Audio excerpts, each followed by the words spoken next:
روح القدس تثلیث کا تیسرا اقنوم ہے جو باپ اور بیٹے کے ساتھ ذات و صفات میں متحد ہے، اور یہ جوہر، قدرت اور ازلیت میں بھی برابر ہے۔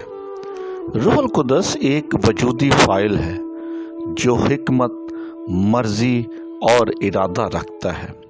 روح القدس مددگار کے طور پر کام کرتا ہے۔ وہ ڈھونڈتا بھی ہے، منتخب بھی کرتا ہے، ناراض ہوتا ہے اور مختلف نعمتوں کو بھی بانٹتا ہے۔ اس کے خلاف کہا گیا کفر اور گناہ ہرگز معاف نہیں ہو سکتا۔ ڈاکٹر علامہ محمد اقبال باطنی طور پر روح القدس کی الہی شخصیت، الوہیت اور مافوق الفطرت کاموں کے قائل تھے۔ اس لیے آپ نے اپنے ایک شاعری مجموعے ضرب الکلیم میں زندگی کے حسن و جمال کو روح القدس سے منسوب کیا ہے۔ بتاؤں تجھ کو مسلمان کی زندگی کیا ہے، بتاؤں تجھ کو مسلمان کی زندگی کیا ہے، یہ ہے نہایت اندیشہ کمال و جنون، یہ ہے نہایت اندیشہ کمال و جنون، عناصر اس کے ہیں روح القدس کا حسن و جمال، عناصر اس کے ہیں روح القدس کا حسن و جمال، عجم کا حسن طبیعت، عرب کا سوز دارو۔ شعر کو سن کر میری طرح آپ کے ذہن میں بھی چند سوالات ضرور پیدا ہوئے ہوں گے۔ مثلا، کیا علامہ محمد اقبال روح القدس سے آشنا تھے؟ انہوں نے اس شعر میں روح القدس کی اصطلاح کیوں استعمال کی؟ نمبر 2، اگر وہ اس کی معرفت رکھتے تھے تو ان کو یہ واقفیت کیسے اور کس طرح حاصل ہوئی؟ اور نمبر 3، ڈاکٹر علامہ محمد اقبال کے نزدیک ملا کر روح القدس کا حسن و جمال کیا حیثیت رکھتا ہے؟ ان تمام سوالات کے جوابات کو جاننے کے لیے آپ ہماری ویڈیو کو مکمل طور پر دیکھیں۔ اگر آپ کو یہ ویڈیو اچھی لگے تو آپ اس کو اپنے دوستوں، عزیزوں اور دوسرے ایمانداروں کے ساتھ بھی ضرور شیئر کریں۔ پاکستان میں موجود ادیبوں اور شاعروں کی بہت بڑی اکثریت علامہ محمد اقبال کے پیغام کو صرف دنیا اسلام تک محدود رکھتی ہے۔ اس میں شک بھی نہیں کہ علامہ محمد اقبال ایک راسخ الاعتقاد مسلمان تھے اور ان کے پیش نظر دنیا اسلام کی فلاح و بہبود تھی، مگر ہم اس حقیقت سے بھی انکار نہیں کر سکتے کہ انہوں نے اپنی شاعری میں عظمت انسانیت کا بھی بے پناہ درس دیا ہے۔ بعض لوگ یہ سمجھتے تھے کہ علامہ محمد اقبال مغربی تہذیب کے مخالف تھے۔ حقیقت میں ایسا نہیں۔ وہ ایک ایسے مفکر تھے جو تعصب اور تنگ نظری کا شکار نہ تھے۔ وہ ایک وسیع القلب انسان تھے۔ انہوں نے نہایت فراخ دلی سے مسیحت اور مسیحی علوم کو سمجھنے کی کوشش کی، کیونکہ وہ جانتے تھے کہ مسیحت ایک ایشیائی مذہب ہے۔ اس لیے ان کی شاعری اور پیغام میں جا بجا مسیحی اصلاحات دیکھنے اور سننے کو ملتی ہیں۔ ان کی شخصیت، مجاز اور شاعری میں یہ مسیحی رنگ کیوں کر آیا؟ جس طرح ایک پودے کی نشو و نما کے لیے خاص جگہ، مٹی، آب و ہوا اور دنا باغبان کی خدمات کی ضرورت ہوتی ہے، اسی طرح ایک عظیم شاعر اور فلسفی کی تعلیم و تربیت کے لیے بھی خاص جگہ، ماحول اور لائق اساتذہ کی ضرورت ہوتی ہے۔ علامہ محمد اقبال تعلیم و تربیت کے لحاظ سے بڑے خوش قسمت تھے کہ ابتدا ہی میں ان کو ایک ایسی تعلیمی درسگاہ میں تعلیم حاصل کرنے کا موقع ملا جس کا ماحول تعلیمی اور فضا روحانی تھی۔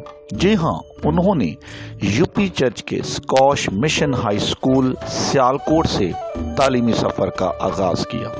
اس میں شک نہیں کہ سکول کے علمی اور روحانی ماحول نے اقبال کی شخصیت پر مثبت اور تعمیری اثرات مرتب کیے۔ یہ بات وثوق سے کہی جا سکتی ہے کہ مسیحی اصلاحات جن کو اقبال نے اپنی شاعری میں جا بجا استعمال کیا ہے، وہ سکول کی چار دیواری میں مطالعہ بائبل کی برہنِ منت ہیں۔ انہیں اسکول میں منشی امام الدین صاحب، مسٹر ڈیوڈ صاحب، ماسٹر ٹہل سنگھ اور پادری ینگ صاحب جیسے نہایت شریف النفس اور محنتی اساتذہ سے پڑھنے کی سعادت نصیب ہوئی، اور پھر انہیں یو پی مشن کے مرے کالج میں پروفیسر تھامس آرنلڈ کی شاگردیت نصیب ہوئی۔ مسیحی ماحول اور مسیحی اساتذہ کی سرپرستی نے علامہ محمد اقبال کی سوچ و فکر کو وسعت عطا کرتے ہوئے ان کے ذہن پر ایسے علمی، اخلاقی، روحانی اور مسیحی اثرات مرتب کیے جو ان کے روشن اور تابناک مستقبل کے لیے ضروری تھے۔ بائبل مقدس سے شناسائی، مسیحی عقائد اور مسیحی مذہب سے واقفیت کی بنا پر وہ جانتے تھے کہ روح القدس کیا ہے، روح القدس کی اقنومیت کیا خاصیت رکھتی ہے۔ اقبال بے شک یہ سچائی جانتے تھے کہ روح القدس ایک فاعل ذی حیات ہے، جس کے لیے بائبل مقدس میں ضمیر خاص استعمال کی گئی ہے۔ یاد رکھیے، ہمیشہ روح القدس کی بدولت تثلیث کے گہرے بید انسان پر عیا ہوتے ہیں۔ روح القدس کو جانے اور سمجھے اور اس پر ایمان لانے والا، روح القدس کو جاننے، سمجھنے اور اس پر ایمان رکھنے والا الوہیت کا کبھی انکار کر نہیں سکتا۔ یہی وجہ ہے کہ علامہ اقبال نے اپنی شاعری میں کثرت وحدت کو پیش کیا ہے۔ وہ اپنی کتاب بانگ درا کی اردو نظم جگنوں کے دوسرے بند میں یوں ارشاد فرماتے ہیں: کثرت میں ہو گیا ہے وحدت کا راز مخفی، کثرت میں ہو گیا ہے وحدت کا راز مخفی، جگنوں میں جو چمک ہے وہ پھول میں مہک ہے، اندازے گفتگو نے دھوکے دیے ہیں ورنہ، اندازے گفتگو نے دھوکے دیے ہیں ورنہ، نغمہ ہے بوئے بلبل گو پھول کی مہک ہے۔ ایک اور شعر میں تثلیث کا ذکر کرتے ہوئے آپ نے فرمایا: لے گئے تثلیث کے فرزان میراث خلیل، لے گئے تثلیث کے فرزان میراث خلیل، خشت بنیاد کلیسیا بن گئی خاک حجاز۔ ہم یہ بات بڑے وثوق سے کہہ سکتے ہیں کہ روح القدس کی اقنومیت، الوہیت، ماہیت اور ازلیت سے قائل اور متاثر ہوتے ہوئے علامہ اقبال نے زندگی کے حسن و جمال کو روح القدس سے منسوب کیا ہے۔ یہ بات سچ ہے کہ انسانی زندگی میں روح القدس کی معموری اور بھرپوری ہی کے طفیل ایک انقلاب رونما ہوتا ہے، اور پھر نئی انسانیت، نئی شخصیت اور نئی پہچان جنم لیتی ہے، جس سے انسان کے باطن کے بد خیالات، افکار اور عادات یکسر تبدیل ہو جاتی ہے۔ پرانی چیزیں جاتی رہتی ہیں اور سب چیزیں نئی ہو جاتی ہیں۔ روح القدس نہ صرف انسان کو علم و حکمت، روحانی قوت اور مسیح کی باتوں کا مکاشفہ عطا کرتا ہے، بلکہ وہ ایماندار کو پاک کرتا اور پاکیزگی کے لیے بھی مخصوص کرتا ہے، جس سے اس کی زندگی میں ایک نیا حسن و جمال ظہور پذیر ہوتا ہے۔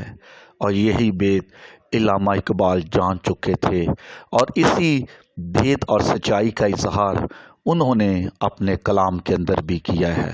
آئیں بطور مسیحی ہم زندگی کے اس حسن و جمال کو پانے کے لیے اپنے آپ کو خدا باپ، خدا بیٹے اور خدا روح القدس کی رہنمائی میں دے دیں، اور آج سے روح القدس کی رہنمائی میں چلنے کا عقد کریں۔ خداوند ہم سب کو بہت برکت عطا کرے، آمین۔